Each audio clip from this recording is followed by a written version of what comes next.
Hi Sagittarius, this is your reading for May 2020. I hope you are doing well, and I'm hoping this reading gives you lots of information, clarity, knowledge, really helps you in your path as well. So we're going to have a look, see what is coming through. I'm hoping to give you as much knowledge, information and clarity as I can for singles or Sagittarius singles in May 2020. And also, if you'd like to win a free reading with me, do check out the description box below, since I do a giveaway every single month. If you would like to purchase a private paid reading, information will also be down below as well. They're done within 24 to 48 hours. And the last thing I'd like to mention is my intention bracelets are on Etsy. So I'm actually wearing two of them right here. I'm wearing the singles energy bracelet and also the finance and wealth bracelet as well. They're there to remove obstacles and challenges from different areas of your life. They're handmade by me, they're sent out by me, and also free international shipping. If you want to see the reviews and see how other people have seen results with them and additional bits of information, definitely do check out my Etsy shop link, and the reviews are also on there. And there's so many other items as well. There's hand embroidered intention cards which you can put under your pillow, in your wallet or your purse. So that's what they look like, because not everyone wants to wear bracelets, but these are completely handmade by me. If you're wondering what this is, it's just marker. It's just like marker pen that sometimes just wants to get on your skin. It's literally what that is.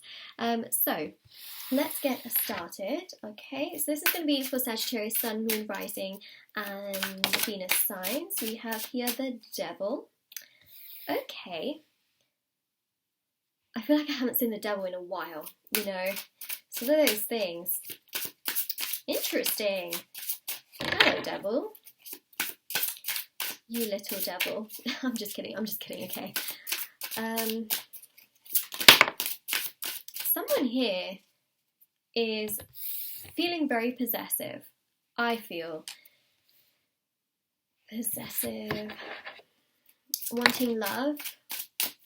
I feel like you want love, you crave love, you love love. So this is what it can also represent. Let me just get the rest of the cards out as well, because we have got this Four of Cups. Interesting that we've got this energy of possessiveness, but also this energy of you just wanting love, loving love. Have you been rejected by someone? That's my question here, because I feel like you have. And this is you, this is your cup. And I feel like you're someone that just loves to fill up your cup and share your cup and be there for others and be so loyal and kind and giving and sharing, and you just want and crave love. True love. Let's be very real about that. True love, you just put your heart out there, but also you wear your heart on your sleeve. This shows rejection, but this also shows that you have boundaries, you have values. And I definitely feel here that the Devil here is really showcasing that you just want love. You love love.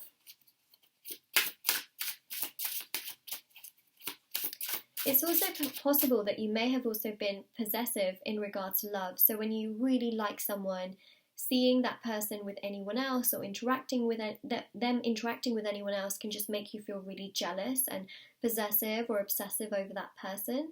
But it's because you just really want that in return, you want that love. Interestingly enough, I see this here in May as well, where you might go onto social media and you might, see someone that you're interested in, and you might just get really possessive over them. And that's because you really want them to pay attention to you, but you might keep feeling rejected. Death card and the Ten of Wands. Okay, so here's the deal. And it's a pretty big deal. Sometimes we need to give ourselves space, energy and time. And what I feel is very, very important is, if you want to have love, true love, it is so, so important for us to sometimes take a step back, put these wands, these burdens down, all this energy that just accumulates and builds up, and we have to take space and time. We have to do essentially what this other person is doing. We have to give ourselves that space, that time, put ourselves in that throne. I know you have goals, I know you have values, I know that you have boundaries, but sometimes I feel you can lower those boundaries very easily. So, keep those boundaries intact and not lower them until someone has proven their worth. And I think that's really, really important here, is because you can have an interest in people and then, just put your heart out there and then people can take advantage of you.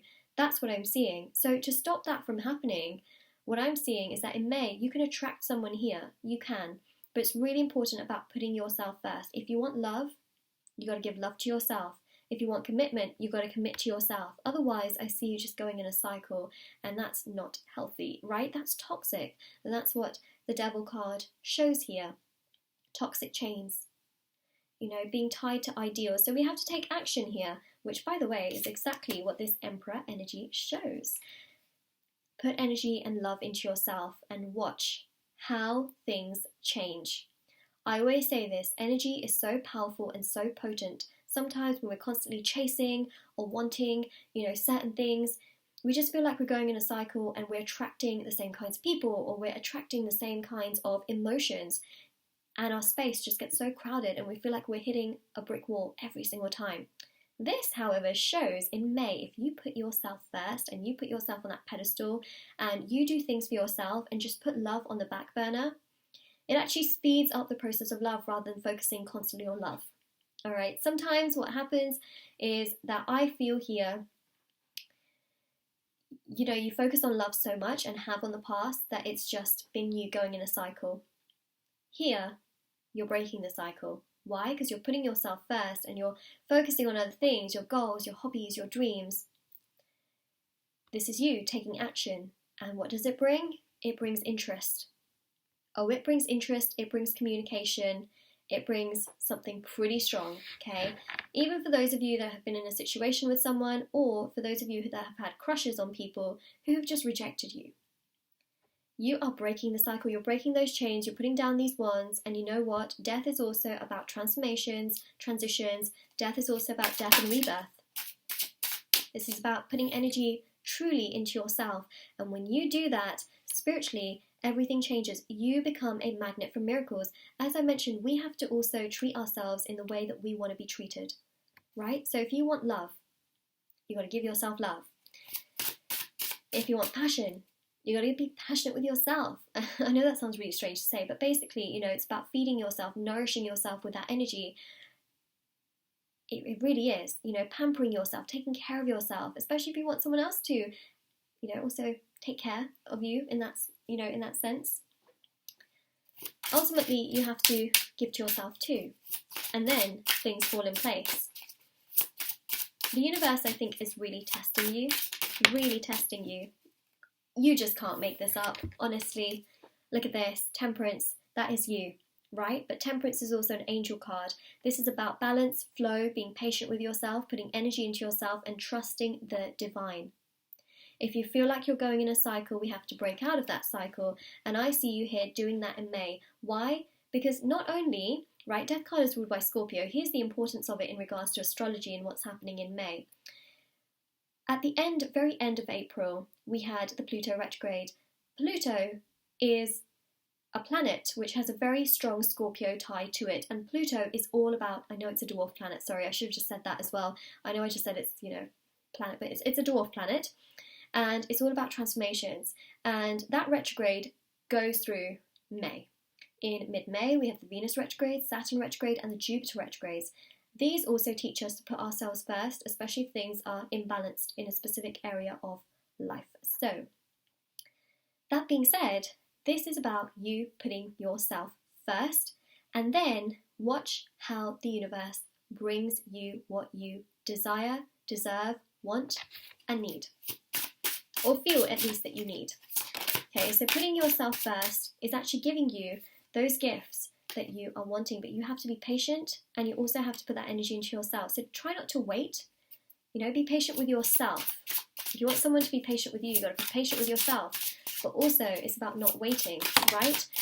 It's really about putting energy into yourself and being patient with yourself. First and foremost, this energy really has to go into you. Knight of Pentacles. See? It brings you love, slowly but surely. But May here is really about putting yourself on that pedestal and attracting what you want, especially if you've been rejected. So this is your reading, Sagittarius. I really hope it gave you lots of clarity, information, and knowledge. Okay, putting yourself first brings this person in, and it just makes you break the cycle, essentially. That's what I'm seeing. So yeah, let me know how it resonates in the comment section below. Don't forget to like this video, subscribe to my channel, check out the description box below if you're interested in those things, and do take care.